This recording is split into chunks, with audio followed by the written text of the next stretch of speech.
Hey America, love you.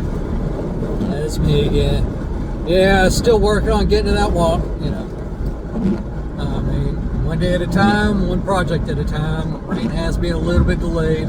Still got another concrete pour to do before I finish up everything in preparation for Rocky. So, it's just a lot of work. So, in the meantime, I figured I'd do a little recording, explain a little bit better about, me, my fight, my struggle, and what I've seen. Because I've had a very, very history. I mean, never been in trouble with the law or anything like that. I mean, except for minor stuff. And where they targeted me for a year in Ohio. Yeah, that's beautiful. They targeted vets or anybody of lower economic class that they could get a hold of there in Ohio. That's why I left that damn state after 10 years.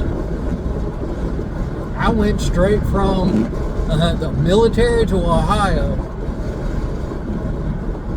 And what I found was just absolutely despicable and disgusting.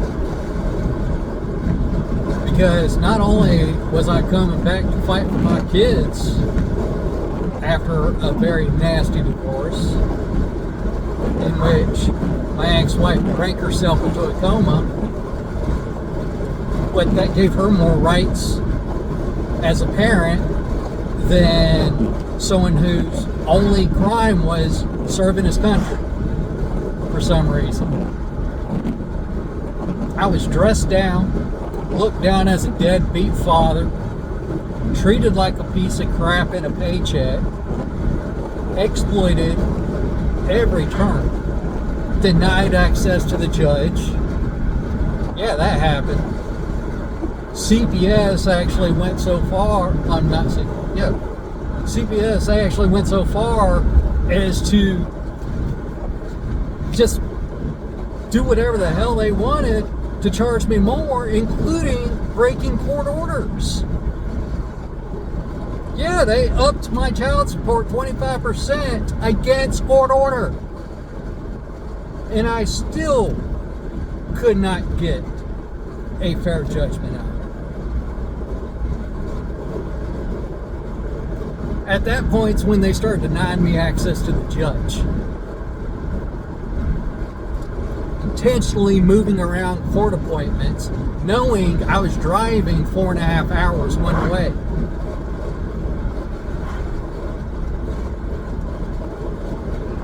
That's the fight I had on my hands. And I fought that fight for 7 years through the courts.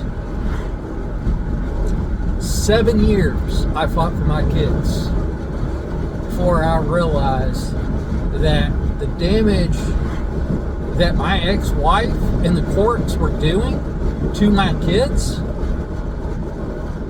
was so devastating.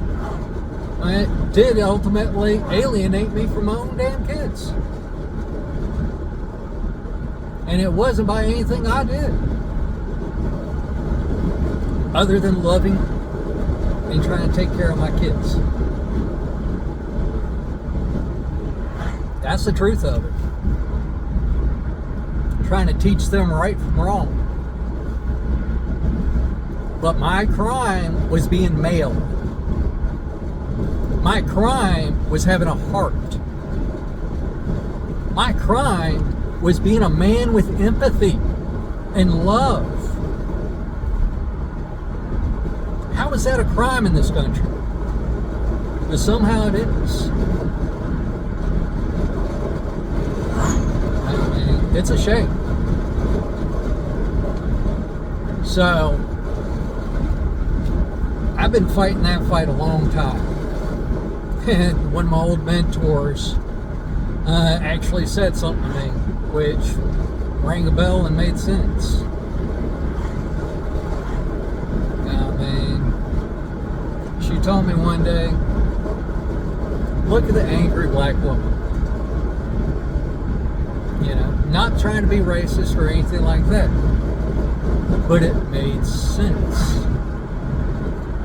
Because in my struggle with my kids, I mean, I've got one biracial adopted son that got alienated from my life. One biological daughter who's a proud member of the LGBTQ community. Both of them are under that agenda target.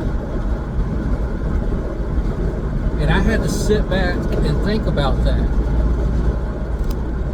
Because for so long in this country's history, including some very honorable people I served with, I'll tell you a story about that another time. But throughout our history, anybody of color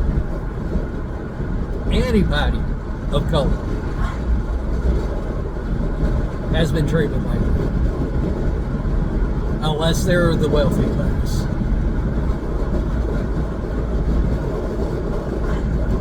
And you have to sit back and think about it. Every day, that angry woman has to live in fear, knowing her kids could get shot by the police.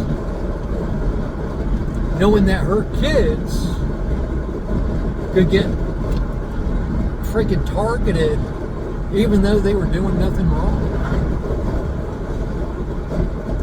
And they have to live with that fear and that anger at a system that's so racist, corrupt, and broken, it is unbelievable.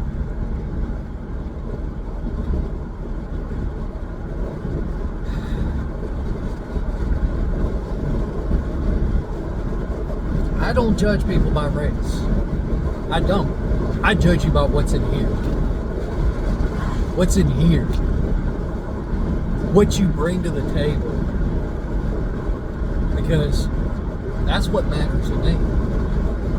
Are you a good person? Yeah.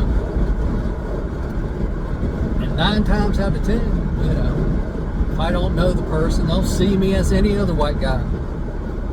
And I'll get the same bias. Because it goes both ways. Yeah, it does. Because I never did that shit. But I had to receive it. I received that blame.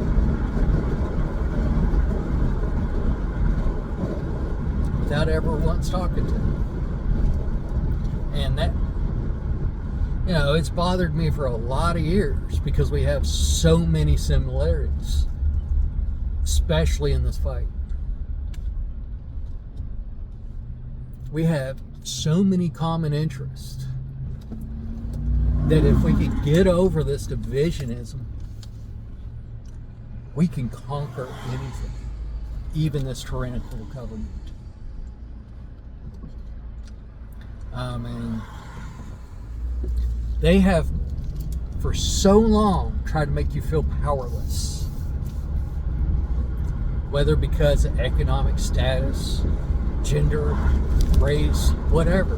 Whatever the divisionism line is that they're pointing at the time. I had a best friend that was Jewish. And he lived in fear quite a bit because of this damn agenda. That was just when Trump ran the first time. I mean,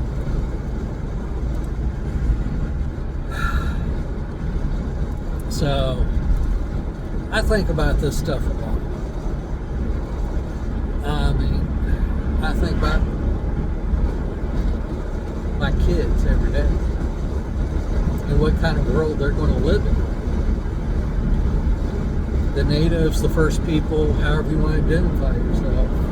I mean, I've heard a lot of names, but they have a saying. You look back 7 generations and you look forward 7 generations. Gain your wisdom and make your decisions going forward. It isn't worded that way, but that's the gist of it. I'm not that talented. I think to my kids. my grandkids. I think to what kind of future is going to be left for them when all these data centers and big corporations, which, by the way, the whole AI water deal, yeah, it's full of crap. It's just a way to steal your water and make you pay more for it. They don't need the water. It's just a profiting thing. I was an AI developer. I didn't use a drop of water. They don't need it either. They just don't want to shell out for actual cooling. And that's what it comes down to, too. They would rather destroy society and humanity to make a few more bucks than actually admit that they're wrong. They give no craps about you, your kids, your grandkids, your grandparents, anything other than that dollar. And that's what I'm looking at with my plan too. And that's why I'm very careful about how I'm laying out my plan. Because I am going to be making a lot of enemies. A lot of people up top who will be seeing a lot less of that green just because of their actions now.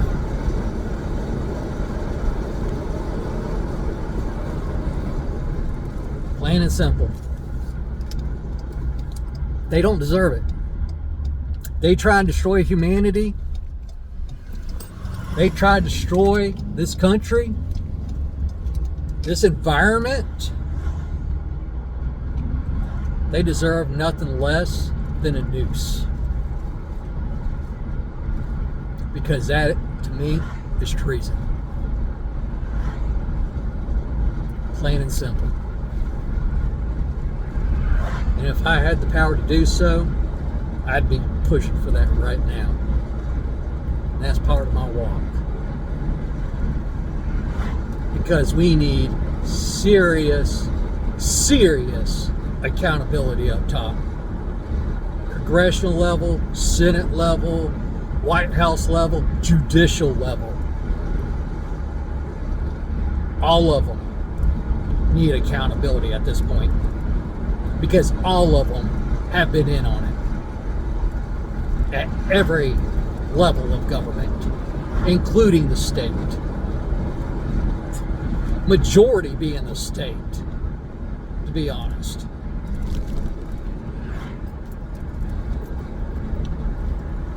So yes, I've been back since 2012, and I've been watching this country tear itself apart. I couldn't be more ashamed. Because you're stronger than that, America. And it's time somebody reminds you of that.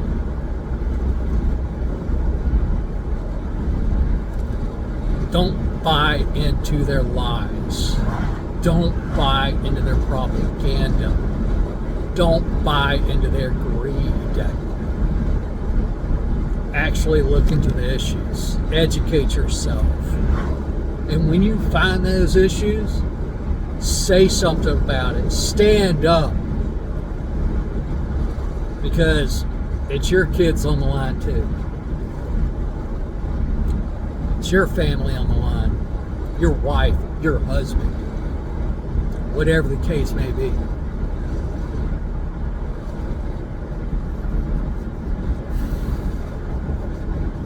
So yeah. That's just some food for thought for you. I mean, I'm going back to rereading some old classics like Art of War, things like that. Because I am not a politician. I'm a vet. I'm a military man. But I've also done enough civilian life to understand that side too.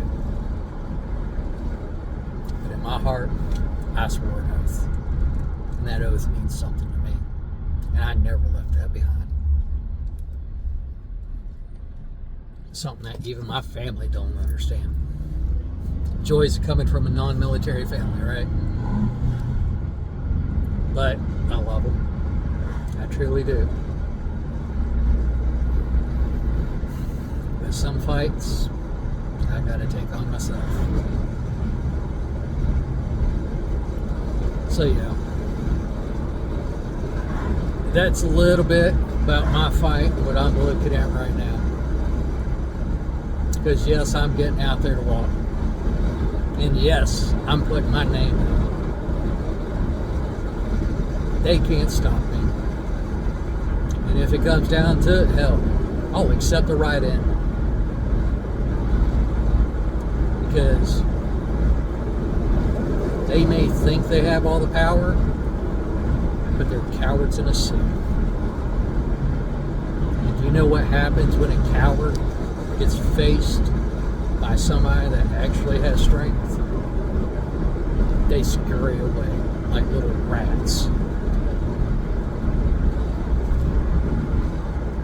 And that's what we need up there right now.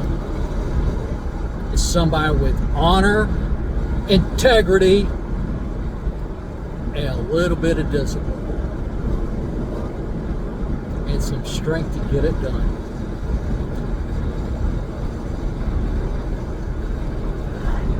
That's what we need. And I'm seeing more and more and more people step up every day. And I couldn't be prouder of you. In my heart, that's my hope that I hang on to. In my heart, I take pride in knowing my countrymen and countrywomen are paying attention to those that are. 8 million in the No Kings last round. I expect 12 this time. That's my hope. I'd love to see more than that, though. And there's more rallies than that popping up. More protests. Even in Ireland. If you're watching that drama right now, the farmers and truckers are stepping up. They're saying enough is enough. Hell, if you look over at the scene and what's going on in Europe, it really tells a story about what's going on here in the U.S. It ain't Trump just trying to be power hungry. Man, that's part of it. But there's a bigger picture at play. And even over in Europe, they're feeling it.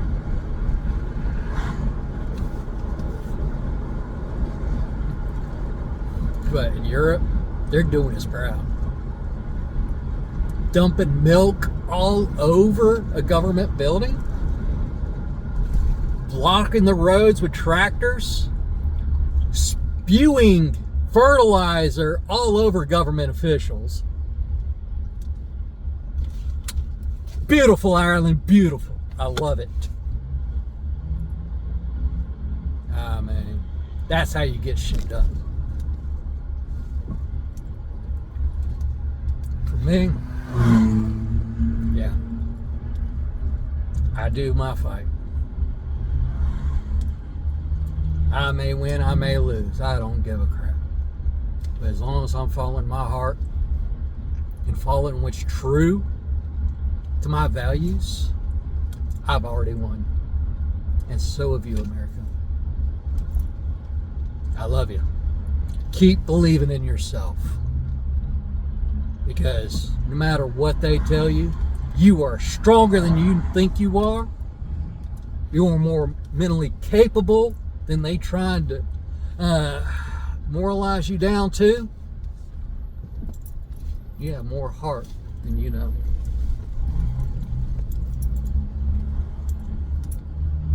Don't let them stop you. Don't let them silence you. And don't let them think you less than. Because I don't care if you're a homeless man on the street, or a CEO of a major company, you are still nothing more than a human to me. A human with value. Love you, America.